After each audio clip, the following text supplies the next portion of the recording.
jangan lalu kemudian kemarahan rakyat ini, lalu kemudian mencari kambing hitam. Siapa sih yang memprovokasi? Dugaan kuat ada geng Solo bermain di balik ini, kan mestinya kan polisi mengusut geng Solo itu siapa saja. Sekali lagi bahwa persoalan kantor polisi dibakar itu juga harus introspeksi. Gimana sih pelayanan katanya?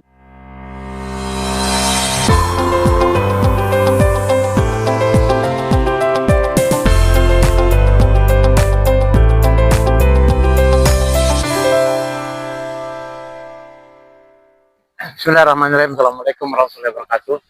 Selamat sore.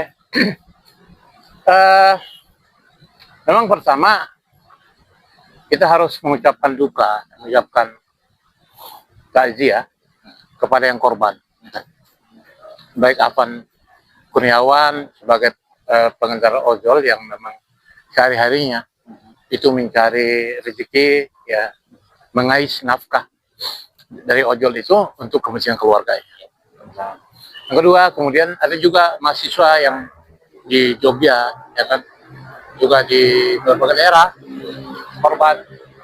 Itu pertama dulu karena dalam pandangan saya pribadi, Al-Quran yang saya yakini itu membunuh satu manusia secara zalim itu sama dengan membunuh semua manusia. Menyelamatkan satu manusia sama dengan menyelamatkan semua. Bagi bangsa, amanah konstitusi itu adalah melindungi segenap bangsa, mengurus untung berdarah. Jadi kalau kemudian kita lihat ada mobil Trantis yang itu adalah dibeli oleh uang rakyat, lalu kemudian membunuh rakyat, didiasikan oleh jutaan mata bangsa Indonesia dan dunia internasional, ini sesuatu yang sangat kita sayangkan. Mestinya itu bisa dihindari, ya kan, kalau lihat dari soal lapangan. Yang pertama. Yang kedua, bahwa persoalan suara-suara rakyat ini kan tentang terutama sekali 10 tahun pemerintahan Joko Widodo, ya kan? Itu kan rakyat sudah demo berkali-kali. Kami, saya sebagai aktivis dan teman-teman, ya kan, sering turun ke jalan, ya kan, menyuarakan tentang persoalan-persoalan keadilan, persoalan kemanusiaan, persoalan hukum, ya kan, persoalan ekonomi, persoalan hutang, dan sebagainya. Nah, ini kan bukan hal baru. Jadi kalau kita lihat 10 tahun dari 2014 sampai 2019, ya kan, 2019, ya, sampai 2024, ini kan 10 tahun.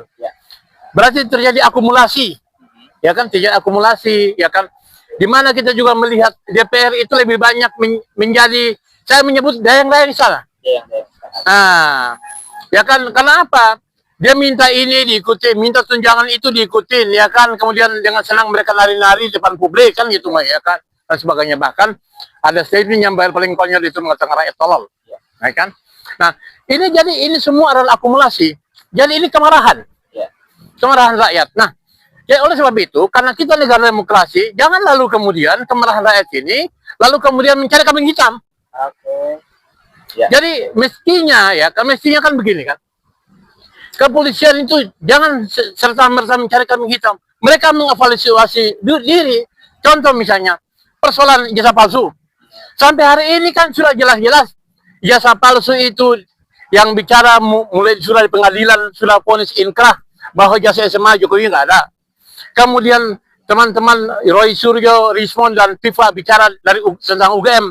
Juga mereka bicara sebagai pakar. Bukan mereka itu orang abal-abal gitu loh, ya kan. Bahkan kemudian kita sudah gelar perkara di Barreskrim sekalipun. Tapi polisi seolah-olah menunjukkan. Jadi gini kan, seolah-olah dalam kasus jasa palsu, saya mempahamakan begini. Ada pencuri yang ditangkap di bawah kantor polisi.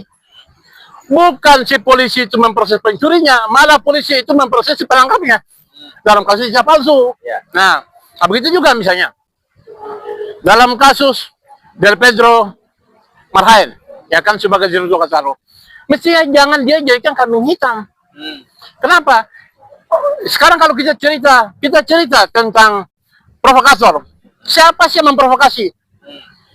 Hutang luar negeri sekian banyak, ya kan, tanah-tanah rakyat dijablok oleh pengembang besar yang sebenarnya itu juga bicara. Kemudian pengambilan mulai rempang IKN yang nggak becus sampai hari ini, ya kan. Kemudian kereta api Jakarta Bandung yang sekian ratus triliun misalnya, kan, seperti itu. Siapa yang provokasi? Mestinya provokasi itu dicari. Jangan dengan gampang menangkap seperti Del Pedro Marhain dari Direktur Kalpasaro itu gitu loh. Ya bang, dalam hal kerusuhan ini kan bukan cuma bang nih, Iya. Yang Solo ya, Iya. juga ada yang lain termasuk yang pengamat intelijen Tasri Raharja. Chandra Iya, itu baik. ya.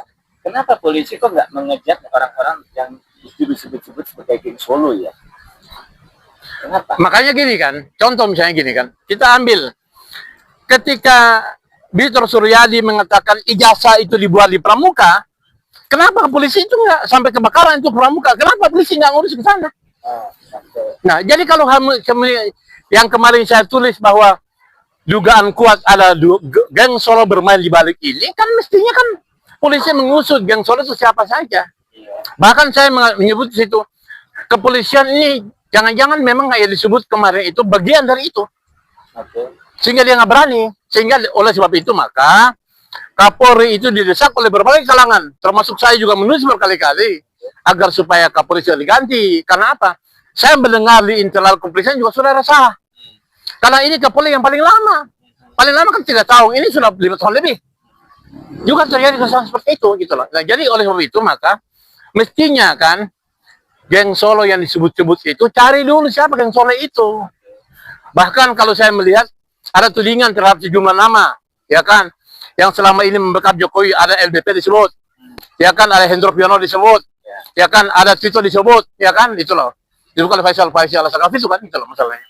Jadi, dan kemudian, geng Solo ini, ya kan, sekarang ini kan, dilihat bahwa, kalau memang ini ada geng Solo, pihak aparat itu mendefinisikan ini kan persoalan sosiologis, bukti-bukti di masyarakat, suasana akan berseria, kan gitu masalahnya, kan gitu loh.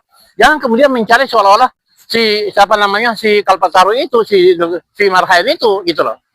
Ya kan, jadi ini kan kalau nggak ngapain kita bayar polisi mahal-mahal, ya kan? Kalau polisi hanya cari kambing hitamnya gampang gitu loh, misalnya. Polisi harus menyelidiki yang disebut geng Solo itu siapa saja. Ya kan? Nah, kalau polisi udah bertindak, jangan-jangan, itu dia. Jangan-jangan memang, jangan-jangan parcok. Bagian yang soal itu dia. Selama ini kan ketika kerusuhan kemarin, Ya. itu kan polisi menjadi target. Iya, betul. Mabes Polri. Iya. Bahkan ada. Pitang, marka Brimob di Pitang. Kemudian Ya. juga Polres Jakarta Timur, ya. Di daerah juga ada tuh. Iya, betul. Artinya kan selama ini masyarakat sebetulnya sudah sangat A priori. Nah, dengan adanya penangkapan ini gitu ya, itu akan membuat masyarakat semakin antipati terhadap polisi, atau mereka mulai oh ternyata polisi sudah bekerja. Menurut apa gimana? Jadi gini kan, polisi bekerja itu bukan polisi gampang mencari kambing hitamnya gitu loh. Tapi kepolisian kita itu harus profesional, ya kan. Dia harus melihat dari semua aspek, ya kan. Karena misalnya begini kan, kenapa rumah Sri Mulyani diserbu? Ya. Karena apa? Yang naik kan pajak kan dia. Sementara di tengah-tengah rakyat miskin, menurut Bank Dunia 193,6 juta orang rakyat Indonesia yang miskin kategori Bank Dunia, ya kan? Kemudian kita lihat tiap hari itu keluhan dari teman-teman, ya kan, ada yang nggak bisa makan, ya kan, ada yang sudah kerja, ada pekerjaan dan sebagainya gitu loh, ya kan, ibu-ibu yang juga mereka mengeluh tentang tidak bisa lagi membiayai rumah tangganya, bapak-bapak dan sebagainya gitu. Ini kan bagian dari semuanya gitu loh, ya kan? Nah, sehingga dengan demikian, baik kepolisian, juga teman-teman di DPR, ya kan, jangan kemudian didatangi rakyat kabur. Datangi rakyat kabur kan bisa jaga gedung dikuasai. Nah itu, jadi sekali lagi bahwa persoalan kantor polisi dibakar itu juga harus introspeksi. Gimana sih pelayanan, katanya presisi, ya kan, presisi. Tapi kemudian rakyat mengadu kayak kasus jasa palsu, rakyat mengadu malah pengadunya yang mau dikriminalkan. Bagaimana itu?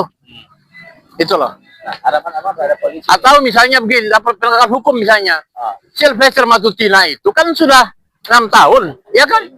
Nah, sudah inkrah. Kok kejaksaan, kok nggak bisa misalnya, Jaksa Agung, umpama nih, saudara Jaksa Agung, saya sebagai pemerintahkan segera menangkap Sylvester karena sudah inkrah. Lo kok nggak ya, copot aja kan itu masalahnya kan gitu loh, ya kan? Nah begitu juga misalnya nih Prabowo Presiden, saudara Kapolri sudah sedikit, ya kan? Kalau kemudian tidak bisa menuntaskan ini masalah jasa palsu ini yang sudah diteriakkan oleh disuarakan dengan data yang begitu transparan, dengan keterangan, dengan argonya yang begitu kuat. Nah, kemudian ada tidak bertindak, saya cabut Anda. Ya. Atau misalnya dalam situasi begini kan gimana tanggung jawab kepolisian? Makanya kemarin itu saya menganggap bahwa pembakaran terhadap kantor-kantor polisi itu bagian daripada itu. Ini analisis psikologi saya bahwa bagian dari muat kebencian kepada kepolisian yang selama ini hukum itu tumpul ke atas dan tajam ke bawah. Bang, dengan adanya penangkapan ini kira-kira sikap Polri itu akan seperti apa? Apakah Abang bilang kan ini kayaknya mencari kambing hitam. Ya. Apakah citra Polri akan semakin terpuruk dan kemudian bisa aja muncul lagi masa atau menurut Abang bagaimana? Nah itulah, jadi begini kan, kalau misalnya si Dirut Kalpataru itu ditangkap dengan alasan provokasi atau melakukan semacam penghasutan, ya kan? Sekarang kita bertanya, emang satu orang menghasut sekian juta orang yang turun ke lapangan, kan itu masalahnya kan gitu loh, ya kan? Itu loh. Nah, jadi saya kira dengan sikap Polri menangkap dan menahan dan mentersangkakan si ini akan memancing ke kelompok-kelompok sipil, ya kan, civil society untuk terus akan bersuara, melakukan penekanan-penekanan, dan gerakan akan muncul lagi. Apa memang polisi mau mancing kerusuhan lagi? Artinya justru akan memicu kegaduhan baru. Nah, itu masalahnya dengan penangkapan si Del Pedro Marhain itu, apakah bahwa itu dianggap sebagai penghasut lalu kemudian ditersangka, ditahan, apakah tidak cara polisi ini, ya kan, tidakkah ini akan mengundang kegaduhan, provokasi juga untuk rakyat bergerak? Tapi mungkin polisi ada bukti kali kenapa si dia itu ditangkap. Oke lah kalau bukti, tapi kalau kemudian kita lihat bukti penghasutan itu kan masa di berbagai daerah orang bergerak. Di Jawa Timur itu kantor gubernur dibakar, ya kan, kemudian kantor-kantor DPRD di berbagai daerah dibakar, ya kan gitu loh. Di Solo juga dibakar, kemudian di berbagai daerah yang lain, saya lihat kemarin di Kediri dan sebagainya gitu loh, ya kan. Ya di Banten, kemudian di Bandung dan lain sebagainya, Makassar, ya kan, gedung DPRD juga dibakar, ya kan, berbagai daerah. Apakah begitu gitu loh, ya kan? Ya memang karena kan sudah banyak menyuarakan ini otaknya geng Solo yang seharusnya itu di itu ya. Ya makanya kan sebetulnya kan kalau mendefinisikan bahwa geng Solo itu bermain, ya tugas polisi lah. Kalau polisi nggak bisa polisi menindak, ganti Kapolri segera. Bang, mungkin gini, kenapa polisi itu nggak ngejar geng Solo? Karena nggak ada buktinya selain hanya statement barangkali ini karena itu. Ya sekarang kalau misalnya kan, kalau dibilang statement saja, ya kan, seperti misalnya kan begini ya.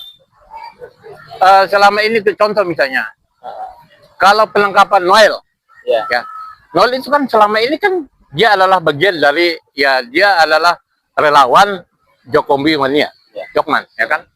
Nah itu kan kelihatan begitu ditarik Prabowo, yakin wakil menteri berbuat contoh seperti itu kan. Ini kan kalau dilihat mereka mengabdi kepada ini kan berarti bagian dari Solo juga, salah satu contoh seperti itu. Nah, tinggal dikembangkan aja kan gitu masalahnya kan. Polisi kan sudah cukup canggih. Cukup lah, ya kan, ya.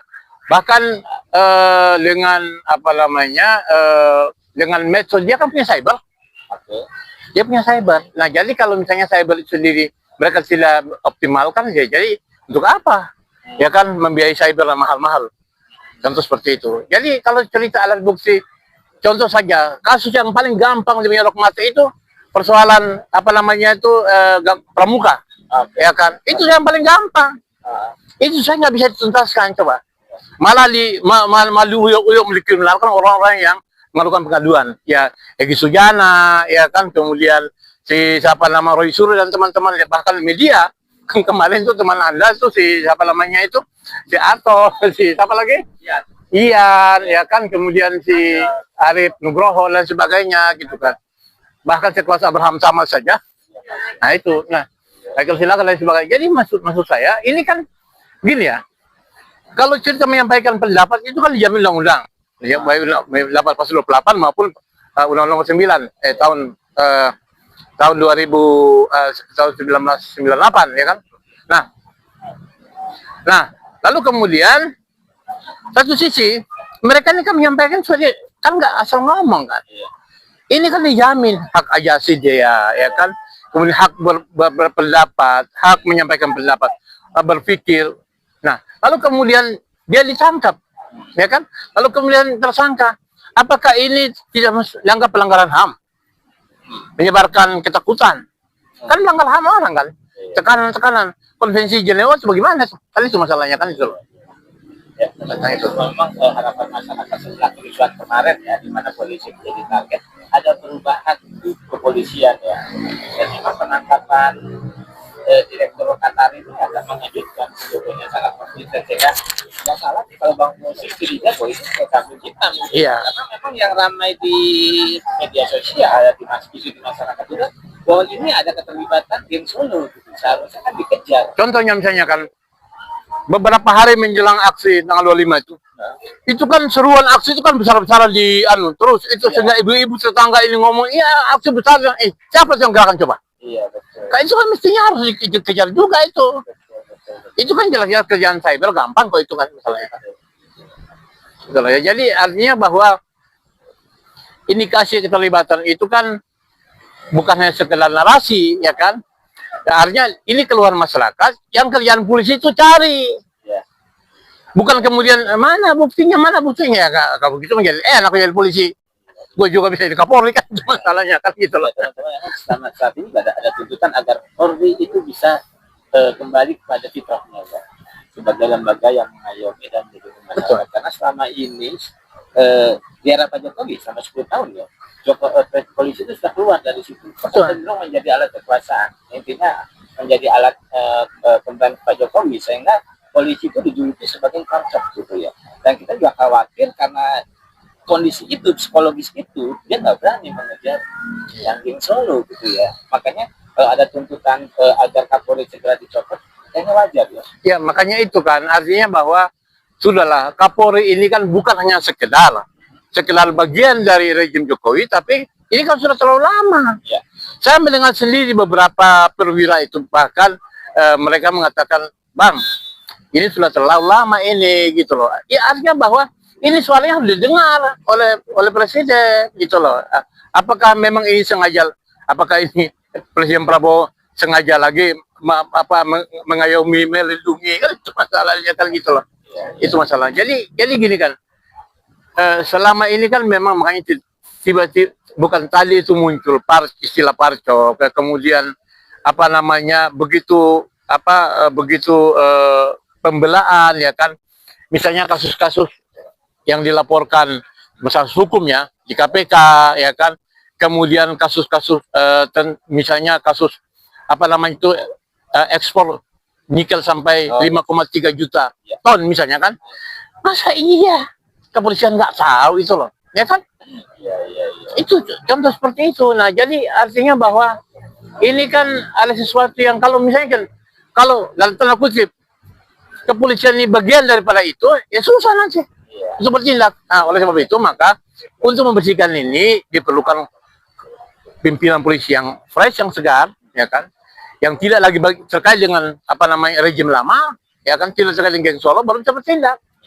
Ya susah kan. Jadi dari hasil pembicaraan kita ini dalam penegakan hukum itu baik kepolisian, ya kan, kejaksaan, ya kan, salah satu contohnya Sylvester itu kan, kamu masa nggak bisa karena Sylvester itu bagian, kalau dia kan di TV itu bela Jokowi macam-macam, pasang badan betul dia kan, bahkan dia mau pukul-pukulan sama si Rocky Gerung. Iya. Itu bagaimana itu kan? Itu berarti jelas dilindungi kan itu masalah. Nah, tinggal itu tadi kejaksaan kalau nggak bisa apa namanya tangkap eksekusi hukumnya si Sylvester, ganti aja. Iya. Nah begitu juga kepolisian kan, dan ini memang sudah sewajarnya. Nah begitu juga pimpinan KPK. Iya. Jadi pimpinan KPK laporan baru dan laporan-laporan yang banyak yang lain, ya kan tentang mobil dan sebagainya. Kalau ternyata ini KPK PKU nggak proses, ya berarti memang pimpinan KPK harus direstrukturisasi lagi. So. Ya, teman-teman kita berharap ya bahwa ke depan apa yang terjadi kemarin itu menjadi pelajaran yang berharga, terutama bagi polisi ya, yang sempat menjadi sasaran oleh para demonstran. Ya. Karena bagaimanapun polisi ini kan sebetulnya orang yang bertanggung jawab terhadap keamanan. Ya. Sehingga bagian caranya polisi itu harus bisa menjalankan fungsinya sebagai undang-undang kepolisian gitu kan. Sebagai pengayom dan pelindung masyarakat. Ya, kita juga pelayan.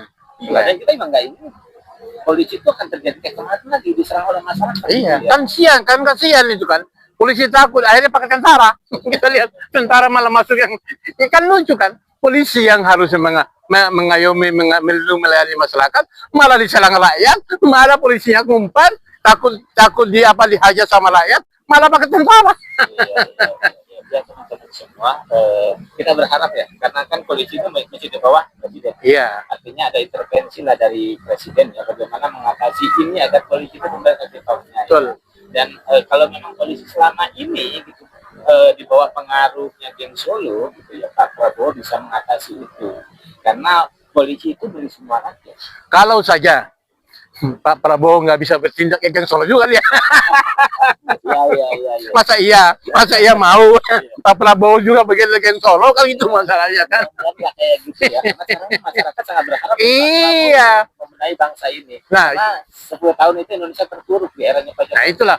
Jadi kan masyarakat kan punya tingkat kesabaran itu juga bagaimanapun. Kalau dia omong nggak bisa lama-lama, hari ini mungkin saya lihat suara-suara ini masih mendukung dia. Kalau ternyata nggak ada perubahan, bisa berbalik. Ini nggak becus ini. Mudah-mudahan Polri itu bisa mengusut sebetulnya siapa yang memang bertanggung jawab terhadap kerusuhan kemarin Ya. dari tanggal 25, 28, 29, 30, 31 ya. Karena itu ada korban jiwa. Jadi jangan seperti pencegahan Pak Yusuf tadi. Iya. Jangan menyerang kambing hitam. Betul. Benar-benar orang yang bertanggung jawab itu yang ditangkap oleh polisi. Ya. Bang Muslim, Sama-sama. Ya. teman-teman kita ketemu lagi ya pada pertemuan selanjutnya. Assalamualaikum warahmatullahi wabarakatuh. Waalaikumsalam.